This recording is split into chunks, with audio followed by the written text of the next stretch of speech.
दर्शकों का हमारे चैनल पे।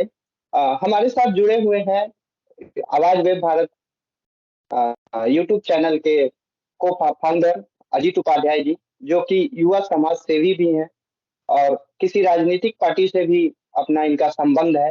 अजीत उपाध्याय जी, आपका स्वागत है हमारे चैनल पे। अजीत उपाध्याय जी, आपने अपना जो समय दिया है इसके लिए बहुत बहुत धन्यवाद। अजीत उपाध्याय जी, आप अपना परिचय हमारे दर्शकों को संक्षिप्त में कराने की कोशिश करें। नमस्कार, जितने सारे आपके चाहने वाले, जितने सारे आपके दर्शक हैं, सभी को मेरा नमस्कार। संक्षिप्त में, जैसे कि आप ही हमारा परिचय दे दिए, तो संक्षिप्त में उसी को माना जाए। अच्छा, अजीत उपाध्याय जी, आपने अभी हाल के ही दिनों में देखा होगा, एक पत्रकार है मनीष कश्यप जी, जिस पे आपके भी बहुत सारे वीडियो वायरल हो रहे हैं यूट्यूब पे और फेसबुक पे। आप मनीष कश्यप जी से आपका कोई अपना नजदीकी रिश्ता है क्या? नहीं, देखिए, हमारा कोई किसी से नजदीकी रिश्ता नहीं है और दूर का भी रिश्ता नहीं है, ठीक है। कहीं कोई टकरा गया, मिल गया तो लाजमी है कि ये हिंदुस्तान है और बिहार है। तो बिहारी जो होता है ना, बहुत दिल से किसी को मानता है, तो लाजमी है। कहीं बेचारे टकरा गए थे, 2-3 जगह टकरा गए थे, तो मुलाकात हो गई, तो एक दूसरे का इंटरव्यू हो गया। इसके अलावा कुछ नहीं है। अच्छा, क्या मनीष कश्यप बेगुनाह हैं अजीत उपाध्याय जी? ये कोर्ट का मामला है। आपके नजरों में क्या है मनीष कश्यप? नहीं, हमारे नजर में ना हम कोर्ट है, ना हम प्रशासन है, ना हम सरकार है। तो हमारे नजर में कुछ हो ही नहीं सकता है। जो होना है, या तो तमिलनाडु पहुंचे हुए हैं, तमिलनाडु के प्रशासन, कोर्ट ने ये कहा है कि बिहार ही चले जाए, तो बिहार आ रहे हैं। तो खैर, ये कोर्ट का मामला है, इस पे हमको लगता है कि बोलना उचित नहीं है। अच्छा, जिसके एवरेज 12 लाख व्यूअर हैं, ठीक है, उनके अकाउंट में 42 लाख रुपए होना, क्या ये कोई गुनाह है? अगर जिसके ऑन एवरेज 12 लाख व्यूअर है, तो क्या यूट्यूब उनको 42 लाख रुपए नहीं दे सकता है क्या, इतने व्यूअर होने के बाद? क्या यूट्यूब का एल्गोरिथम है? 42 लाख से ज्यादा भी दे सकता है, 42 करोड़ भी दे सकता है। जैसा जिसका व्यूअर्स होता है, जैसे जिसके सब्सक्राइबर होते हैं, जैसे जिसके चाहने वाले होते हैं, उसको वैसा मिलता है। आपके चाहने वाले लाखों में होंगे तो आपको लाखों में रुपए मिलेगा। आपके चाहने वाले करोड़ों में हो जाएंगे तो आपको करोड़ों में रुपए मिलेगा। ये तो आपके मेहनत के ऊपर डिपेंड करता है। क्या मनीष कश्यप के साथ पूरा देश खड़ा है? आशुतोष भूमिहार एकता मंच के फाउंडर आशुतोष कुमार ने बिहार बंद किया था। आपकी नजरों में क्या वो बिहार बंद सफल रहा था? आप लोग के नजर में क्या रहा? जी, सवाल आपसे है। ऐसे हमने बहुत ही गहन तरीके से देखा। हम कुछ जगहों पर छिटपुट थोड़ी सी परेशानियों का और बंद का असर दिखा, बाकी बिहार असफल ही रहा उनका बिहार बंद हमारी नजर में। आपकी नजरों में? वाले जो डायरेक्टर थे, वो खुद थाने पहुंच गए थे, पुलिस उठा कर ले गई थी, पटना पुलिस। किस अच्छा, खान सर ने के साथ मनीष का रिश्ता खोजा जा रहा है। मनीष का रिश्ता बहुत बड़े बड़े व्यापारियों और नेताओं के साथ खोजा जा रहा है। क्या ये इस पे आपकी क्या प्रतिक्रिया है? देखिए, इसमें कहीं कोई शंका नहीं है कि मनीष का रिश्ता बहुत सारे लोगों से है, और भाजपा के खास तौर से नेताओं के साथ है, क्योंकि जिसके पूंछ पे कूद रहे थे वो भाजपा ये है। तो भाजपा वालों के साथ रिश्ता है, और पुलिस खंगाल रही है, ईओयू की टीम जो है वो भी खंगाल रही है। तो जैसे जैसे रिश्ता आता जाएगा, जैसे जैसे खुलासे होते जाएंगे, तमाम जो बिहार के लोग हैं, 12 करोड़ की आबादी है, सभी के बीच कहीं ना कहीं बिहार पुलिस वो बातें और प्रत्यक्ष रखने का काम करेगी। उनके एक साथी हैं, एमडी हैं सच तक न्यूज के, मणि द्विवेदी, जिनकी तलाश लगातार जारी है। कई जगहों पे छापेमारी चल रही है, लेकिन शायद फरार है और पुलिस की गिरफ्त में बहुत जल्द आने वाले हैं। तो अगर वो मिल जाते हैं तो बहुत कुछ खुलासा बिहार पुलिस और ईओयू की टीम कर देगी। अच्छा, अजीत उपाध्याय जी, जैसा कि देख रहे हैं बिहार पुलिस लगातार मनीष पे दबिश बनाए हुए थी। उनको उन्होंने सरेंडर किया जगदीशपुर थाने में। एक तो मनीष ने ऐसा क्या क्या अपराध कर दिया कि क्या बिहारी मजदूरों की आवाज उठाना गुनाह है? देखिए जो उन्होंने हाजिर किया, और आप शायद कुर्की जब्ती की बात की है, कुर्की जब्ती का केस उठा के देखिएगा तो ये जो केस हुआ है ना, इसमें उनकी कुर्की जब्ती नहीं हुई, पुराना मामला था, उसमें उनके घर की कुर्की जब्ती हुई है माननीय न्यायालय के आदेश के बाद। अगर न्यायालय पे भरोसा है, उनकी माता जी कह रही हैं, मैंने एक वीडियो देखा सोशल मीडिया पे कि उनकी माता जी कह रही हैं कि हमें न्यायालय पे पूर्ण रूप से भरोसा है, न्यायालय न्याय जरूर करेगा। तो न्यायालय पे भरोसा है, न्यायालय ने ही उनको यूयू की कस्टडी में भेजा था। साथ ही बात करें तो न्यायालय ने ही कहीं ना कहीं न्यायालय से मुहल्लत मांग करके, समय मांग करके, और तमिलनाडु पुलिस अपने राज्य लेकर गई, और वहां की अदालत ने इनको फिर बिहार वापस भेजा। तो ये न्यायालय का प्रक्रिया, और न्यायालय अपना काम कर रहा है। न्यायालय पे भरोसा आम आवाम सभी को होना चाहिए, और है भी। अच्छा, मनीष कश्यप की मां ने एक और अपील की थी कि हमारे बेटा को फंसाया जा रहा है, बिहार प्रदेश के युवा हमारे बेटा के साथ खड़े हों, आवाज उठाएं। क्या इसमें आप मनीष कश्यप के, उनकी मां की अपील के साथ, उन मनीष कश्यप के साथ खड़े हैं और बिहार की युवा खड़ी है उनके साथ? बिहार के युवा क्या कर रहे हैं और क्या नहीं कर रहे हैं? बिहार के युवा शायद एक चीज आपको बताएं, जो चीज देखने को मिलता है ना, व्यूअर्स की आप बात कर रहे थे, एवरेज व्यूअर्स की 12 लाख आप बात कर रहे थे, वो 12 लाख अगर जिस दिन रोड पे उतर जाएगा, आपको लगता है कि उस दिन बिहार का क्या दशा होगा? एवरेज व्यूअर्स की आप बात कर रहे थे 12 लाख, वो 12 लाख व्यूअर्स एवरेज एक ही दिन अगर रोड पे उतर जाए तो मालूम है बिहार की दशा क्या होगी, और प्रशासन की दशा क्या होगी। लेकिन वो उतर क्यों नहीं रहे हैं? सवाल ये भी तो है ना कि वो एवरेज व्यूअर्स कहाँ हैं?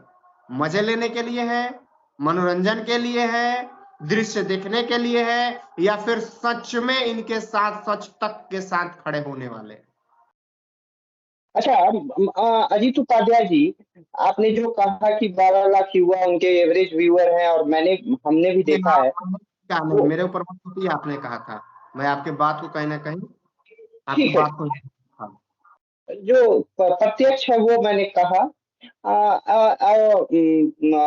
जैसा हमने देखा है कि मनीष कश्यप लगातार लोगों पे टिप्पणी करते हैं, जन मुद्दे को उठाते हैं, लगातार विभिन्न विभिन्न प्रदेशों के का भ्रमण करते हैं और वहाँ के मुद्दों को उठाते हैं। तो क्या मनीष कश्यप आवाज उठाना ही उनका गुनाह हो गया क्या? कहाँ आवाज उठाते हैं? साइड पे जानते हैं किसको रेलते हैं? जब इंजीनियर नहीं रहता है ना, मुंशी उनसी रहता है, उसको रेलते हैं। कभी देखे हैं बड़ा अधिकारी को, आईएएस हो, आईपीएस हो, या फिर डीओ हो, जो शिक्षा की बात की जाती है बिहार में, डिस्ट्रिक्ट एजुकेशन ऑफिसर, उससे कभी वार्ता करते, उसकी रिलाई करते, उससे बात करते हुए देखे हैं? कोई वीडियो उठा के दिखा दीजिए। साइड पे मनीष कश्यप ने इसको अरे किसको रेला? वहां मुंशी ऐसा, मुंशी का औकाते कहाँ है? मालिक जो आदेश देता है वो करेगा, मुंशी बोल कहाँ सकता है? अब आप जाइएगा एक एसएचओ से बाइट लेने के लिए, एसएचओ बाइट देने का अधिकारी है? नहीं है। कहां से बाइट देगा? उसके मुंह में माइक खुरिएगा तो बाइट देगा। तब आप बोलिए कि देखिए एसएचओ को हमने थाना प्रभारी से बात करने की कोशिश की, थाना प्रभारी ने बोला ही नहीं हमारे डर की वजह से। संविधान पढ़िए, कानून पढ़िए, एसएचओ को बाइट देने का अधिकार नहीं है। आप बीडीओ से बात करने जाइएगा, आप सीओ से बात करनी है जाइएगा, तो एसडीओ के नीचे बाइट देने का वो अधिकारी नहीं है, तो कहां से बाइट देगा? तब बोलिए कि देखिए हमने सीओ से सवाल किया, हमने बीडीओ से सवाल किया, तो बोले नहीं। तो ये पॉइंट नहीं है ना जनता की आवाज उठाना। शायद जनता की अगर बेहतरीन तरीके से आवाज उठाते तो बहुत सारे लोगों को परेशानी नहीं होती। और जो मुद्दा की तरफ आप हमको लेके जा रहे हैं, जिस विषय पे चर्चा करना चाहते हैं, होली का समय होता है, छठ का समय होता है, अभी भी आ रही है, हम भी आ रही हैं। हर कोई जानता है कि जितने अप्रवासी मजदूर हैं, सारे मजदूर हो या फिर ऑफिशियल हो, जितने सारे लोग होते हैं वो बिहार मूव करते हैं छठ के समय, होली के समय मैक्सिमम रूप से। तो उस समय भीड़ होती है, भीड़ होती है, तो रांची बोल रहे हैं आपका, सॉरी, चेन्नई स्टेशन पे जाके वीडियो बना लेना, दिखा देना, ऐसे ऐसे ऐसे, कौन सा तरीका है? चेन्नई स्टेशन पे भीड़ है भाई, साउथ में बहुत सारे लोग कमाने जा रहे हैं, रोजी रोटी के लिए जा रहे हैं, हर राज्य में जा रहे हैं, गुजरात में जा रहे हैं, महाराष्ट्र में जा रहे हैं, असम में जा रहे हैं, बेंगलोर जा रहे हैं, तमाम राज्यों में लोग जा रहे हैं, नोएडा में जा रहे हैं। तो ये क्या हो गया? फिर वो मूव नहीं करेंगे अपने घर की तरफ? हर किसी का ख्वाहिश होता है कि मैं अपने परिवार के साथ होली मनाऊं, अपने परिवार के साथ छठ मनाऊं। उन्होंने छठ में जाकर आनंद विहार स्टेशन से दिखाया था, इस बार भी होली में उन्होंने दिखाया था, तो वहां पे परेशानी नहीं दिखी। कि वहां पे बिहारियों की क्या स्थिति है? परेशानी सिर्फ तमिलनाडु में ही है। अच्छा, अजीत उपाध्याय जी, जैसा आपने कहा कि वो सवाल करते हैं मुंशी, किसी साइट के मुंशी से, वहां के कर्मचारियों से, किसी बड़े अधिकारी से बात नहीं करते। जैसा आपको बता दूं कि एक वीडियो में मनीष कश्यप एक यूनिवर्सिटी में जाते हैं और वो बात करते हैं वहां के सीनेट मेंबर से, और कहते हैं कि यहाँ की जो सेशन है वो लेट चल रहा है, इस पर उनको बाहर कर दिया जाता है। तो वो तो कोशिश करते हैं ना कि बात करने की। एक किसमें किसमें आप बोल रहे थे? एक यूनिवर्सिटी में जाते हैं मनीष कश्यप जी, और वहां पे सीनेट मेंबरों की मीटिंग चल रही थी और उसमें वो सवाल करने की कोशिश करते हैं, तो उनको बाहर कर दिया जाता है। तो वो कोशिश तो करते हैं ना बात करने की बड़े बड़े अधिकारियों से। अब कोई बात नहीं करता है तो कैसे वो किसी जो मिलेगा बात करने के लिए उन्हीं से बात करेंगे ना मनीष कश्यप। इसमें गलत क्या है? मिलेगा बात करने के लिए कोई चीज बताइए, जिस यूनिवर्सिटी का नाम रख के बात करिए ना। जेपी यूनिवर्सिटी छपरा की बात कर रहे हैं आप। जी। ये कोई चीज आपको पता है? आपको एक मंत्री से मिलने के लिए, एक विधायक सांसद से मिलने के लिए आपको अपॉइंटमेंट की जरूरत पड़ती है। एक आईएएस आईपीएस अधिकारी से मिलने के लिए अपॉइंटमेंट की जरूरत है। आप माइक लेकर सीधे घुस जाएगा तो आपके साथ क्या करेगा वो? आप अपॉइंटमेंट लेते, आप इंतजार करते, फिर जाकर वीसी से सवाल कर सकते थे। सवाल कर सकते। अगर आपको फेमस होना है, अगर पुष्कर सिंह को फेमस होना है, तो पुष्कर सिंह को फेमस होना है तो जाए ना, जा करके मंत्री को थप्पड़ मार दे, फेमस हो जाएंगे। सारा न्यूज नेशनल चैनल लगेगा दिखाने। नहीं, आपने अभी एक और बात कही कि बिहार के मजदूरों को होली और छठ में बहुत भीड़ होती है, बाहर प्रदेशों में। वो ट्रेन पकड़ के अपने घर की तरफ रवानगी करते हैं। जैसे हमने कोरोना में भी देखा कि प्रवासी मजदूर पैदल ही बिहार और यूपी की तरफ निकल पड़े थे विभिन्न विभिन्न प्रदेशों से। तो हमारी सरकार कुछ नहीं कर रही है, तभी ना वो प्रवासी मजदूर कहला रहे हैं या प्रवासी बन चुके हैं। क्या अच्छा, इस ये वो तरह? चीज थोड़ा सा आपको बैक लेकर चलेंगे। 1990 से पहले कांग्रेस की सरकार थी बिहार में, सत्ता में थी। 2014 तक कांग्रेस थी, बीच में कुछ इधर छिटपुट आते गए लोग थे। हम भारत पे नहीं जाएंगे, हम बिहार पे आते हैं। बिहार की बात यहाँ पे चल रही है। 1990 से पहले इसी बिहार में चीनी मिल था, जूट मिल था, सूता फैक्ट्री था, हमारे सिवान में ही था। यहाँ पे 5 चीनी मिल हुआ करती थी। आपके भागलपुर में कहीं ना कहीं उद्योग था, सिल्क फैक्ट्रियां हुआ करती थी, आज भी भागलपुर बोला जाता है। 1990 के बाद किसने बर्बाद किया, इस पे चर्चा क्यों नहीं होती है? आज 33 साल में बिहार को 1990 के बाद बर्बाद करने वाले कौन लोग हैं, इस पे क्यों नहीं सवाल होता है? बिहार के लोग पलायन करने पे क्यों मजबूर हो गए, इस पे सवाल क्यों नहीं होता है? आप क्यों नहीं करते हैं सवाल इस पे? जो इतना सारा बिहार का यूट्यूबर है क्यों नहीं सवाल करता है कि 1990 वाला बिहार अब क्यों नहीं बन रहा है, जहां पे नहीं, इतने सारे उद्योग थे, इतने सारे धंधे थे, इतने सारे रोजगार मिलते थे, लोग पलायन करने के लिए मजबूर नहीं थे, अपने राज्य में रहते थे, अपने जिले में रहते थे, रहकर रोजी रोटी करते थे। आज जो चीनी मिल, आज जो जूट मिल, आज जो कपड़ा उद्योग, आज जो सिल्क फैक्ट्री, आज जो तमाम कारखाने बंद क्यों पड़ गए? सवाल इस पे होना चाहिए। अगर शायद इस पे हम लोग कोशिश करें तो 1990 से पहले कांग्रेस की जो सरकार थी, जिसने इतने सारे उद्योग देने का काम किया, और 1990 के बाद लालू एंड नीतीश की कंपनी ने इसको बर्बाद करने का काम किया। तो आज आप अगर लालू और नीतीश पे हमला कर रहे हैं, तो आज अभी वर्तमान में आपकी गठबंधन की सरकार है कांग्रेस की बिहार में, तो आप लोग अब विकास क्यों नहीं कर ले रहे हैं? 10 लाख रोजगार क्यों नहीं दे पा रहे हैं? क्यों क्यों असफल हैं आप लोग अभी तक? असफल कहाँ है, हमारी कोशिश जारी है। और देखिए ऐसा अब है कि कांग्रेस अकेले लड़े और लड़ करके 1990 वाला कांग्रेस बिहार में खड़ा हो, फिर से वही बहाल होगा, फिर से वही बदहाल बिहार होगा, और फिर से वही खुशहाल बिहार होगा, ताकि यहाँ पे लोगों को रोजगार मिले, उनके गृह जिले में मिले, और उनको स्वदेश यानी कि बिहार से बाहर न जाने की जरूरत पड़े। तो इसके लिए सिर्फ और सिर्फ देखिए, हम आप सही कह रहे हैं कि हम लोग महागठबंधन में है। हमारे 19 विधायक है जो कि इनके साथ ज्वाइंट में है, महागठबंधन में है। लेकिन एक चीज आपको बताएं तो कहीं ना कहीं ये प्रयास जारी है कांग्रेस का। बिहार में कांग्रेस ने उप यात्रा किया, भारत जोड़ो यात्रा के तत्वाधान में, और वो यात्रा कहीं ना कहीं सफल होते हुए भी दिखा गया। पटना में जो जाकर कभी विश्राम हुआ है, तो उस यात्रा का उद्देश्य यही है कि हर घर से हर लोगों को, आज भी कांग्रेसी गांव देहात में है, बरसते वो आज जिंदा नहीं है। क्यों? क्योंकि इसके दोषी मैं कहीं ना कहीं कांग्रेस नेतृत्व को भी मानूंगा कि झंडा कहीं ना कहीं कांग्रेस का ढोते हैं, और जब चुनाव का समय आता है तो ललटेन पे वोट देने को विवश हो जाते हैं। तो शायद कांग्रेस पूर्ण बहुमत से और पूर्ण रूप से बिहार में चुनाव लड़े, तो हमको लगता है और जितने सारे कांग्रेसी है सभी को लगता है कि 1990 वाला कांग्रेस फिर बिहार में आ जाएगा। अच्छा अजीत उपाध्याय जी, एक और सवाल है आपसे, आखिरी सवाल है हमारा। अजी एक सभा हुई थी पटना में और उसके आयोजक थे आशुतोष कुमार जी। उन्होंने उससे पहले बोचहा में चुनाव हुआ तो सारे भूमिहार तथा नेता एक साथ आए थे, और वहां पे फिर पटना में एक सभा की गई जहां पे मंच पे साझा किया भक्त चरणदास जी ने, आपके प्रभारी हैं तेजस्वी यादव जी ने, गुंजन सिंह सिंगर ने, उसके बाद आपको बता दूं मनीष कश्यप ने, सब जब एक साथ थे तो आज ऐसी कौन सी बात हो गई जो फिर से अलग होना पड़ा और आशुतोष को आवाज बुलंद करनी पड़ी तेजस्वी के खिलाफ ही? क्या हुआ ऐसा कि आप इस पे कुछ बातें हमारे दर्शकों को बताने का कष्ट करें। देखिए, आप जानते हैं उस समय सवाल आशुतोष यही आशुतोष सवाल उठाए कि दही चूड़ा अब एक हो गया है। ठीक है, दही चूड़ा समझ गए होंगे और आपके दर्शक भी शायद समझ गए होंगे, क्योंकि दर्शक और बिहारवासी चालाक है, बेवकूफ नहीं है। उस समय कहीं ना कहीं आशुतोष राजनीति करने का काम किए थे। फिर आ रहा है परशुराम जयंती, आशुतोष मनाए बेहतर तरीके से, और फिर से अगर तेजस्वी यादव को बुला सकते हैं तो बुलाए ना। दही चूड़ा की उस समय बात की थी आशुतोष ने कि दही चूड़ा जो है अब एक हो गया है, और कहीं ना कहीं बीजेपी को ठेंगा दिखाने का, बीजेपी को उनकी औकात दिखाने का काम करेगा।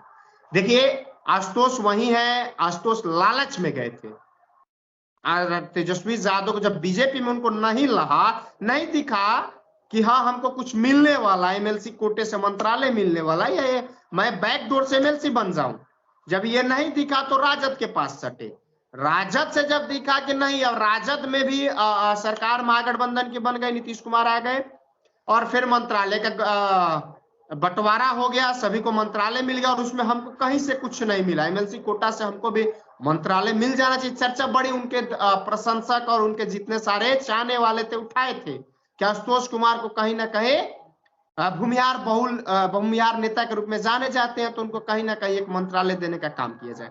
लेकिन तेजस्वी प्रसाद यादव ने ऐसा नहीं किया, जिसकी एवज में अब इनको दिखा कि कहा गया है ना कि धोबी के कुत्ता जो न होता है, न घर का होता है, न घाट का होता है, वह हाल आशुतोष का हुआ है। अब आशुतोष ना बीजेपी के रह गए, ना राजद महागठबंधन के रह गए।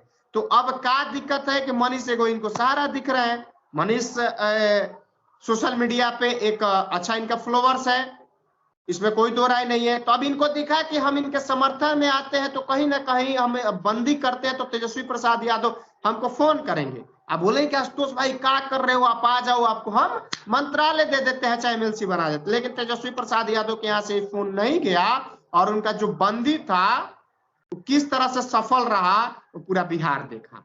तो ये चाल चरित्र जो आशुतोष का चल रहा है, इस शुरू से नौटंकीबाज है। ठीक है, पहले बोला कि हम पार्टी चुनाव नहीं लड़ेंगे, फिर आरजेजेपी एगो पार्टी बनाया, अब पार्टी बना के बिहार में कई जगह पे चुनाव लड़ाया, अपना पत्नी को लड़ाया 2 जगह से, और दोनों जगह ये अपना सीट भी बचा नहीं पाया। तो ऐसा जो बहुरूपिया आदमी है, इससे बिहार के लोगों को, और जो आदमी भूमिहार का ठेकेदार कहता है, भूमिहार समाज के लोगों से अपील है कि ऐसे बहुरूपियों से बचने का काम करे। कभी ये मुकेश सहनी के साथ चला जाता है, कभी ये तेजस्वी प्रसाद के साथ चला जाता है, कभी ये बीजेपी के साथ चला जाता है, तो कभी कांग्रेस से सटने की कोशिश करता है। तो ऐसा आदमी एक डरार का आदमी नहीं है। ऐसे आदमी से बिहार की जनता को और खास तौर से भूमिहार समाज के लोगों को बचने की जरूरत है। धन्यवाद अजीत उपाध्याय जी, अपना कीमती समय हमारे और हमारे दर्शकों को दिया, अपने बातों को यहाँ रखा हमारे चैनल पे, इसके लिए आपका बहुत बहुत आभार, और हमारे साथ जुड़ने के लिए आपका बहुत बहुत धन्यवाद। धन्यवाद अजीत उपाध्याय।